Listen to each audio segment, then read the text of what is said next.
It's interesting some of the questions I get or some of the comments. There are different schools, obviously, that explore consciousness.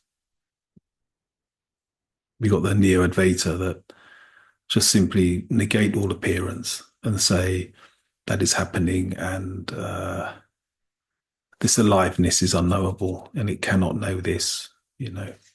And I get that. I get that. I really do. It even says in the Bible, it said God allows these things to happen, which kind of says that God itself is not even the volition of what's happening here. Um, God is unaware of even what's going here. So I get that as well. But the what really is the truth, I believe, is those two statements are true. You can look at the form and you can look at the absolute reality. But if you look at them both like that and you compare them, it becomes dualistic. You have a thought for nothingness and you have a thought for somethingness, and they don't match, do they? But what if there's a link? What if there's a link between the unmanifest and the manifest? Hmm? What instead? What if it was not a twofold thing? What if it is a threefold thing? Because that's how it is, really. It's more of a threefold. It's more of a trinity than a duality. And what I mean by that is, it is true to say that your perception of the world, say the thought that arises, that then becomes the world, that becomes even you. It's true to say that that is happening. But it's also true to say at the root of it is awareness, is the witness. Okay. And then it's true to say that the witness, at the root of the witness, is this absolute. So what am I saying? I'm saying that between the manifest and the unmanifest is awareness, is this pure, what we call universal consciousness.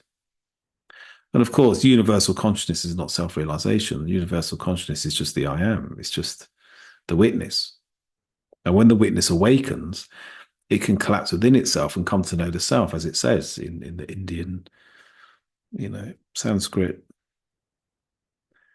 writings, the Gitas, the Upanishads. So when you find the middle way, when you find the path, when you find the direct way, it's awareness. You remain as. Awareness is at the root of perception, and it's the doorway to the unmanifest. Awareness can merge with the unmanifest, and at the same time, it can be the direct route of experience to anything that arises. That's self-realization. That's different. That's a different understanding than the mental view of the unknowable and what's known. It's much better because you can integrate. You can actually live when awareness is awakened to its essential nature, its ground of all being.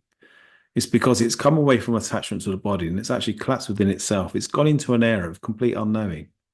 The ego hates it. The ego is terrified of it. But if you're lucky enough or fortunate enough to be granted that collapse, because you can't make it happen, you'll come to see the indescribable. You'll come to see, the unknowable.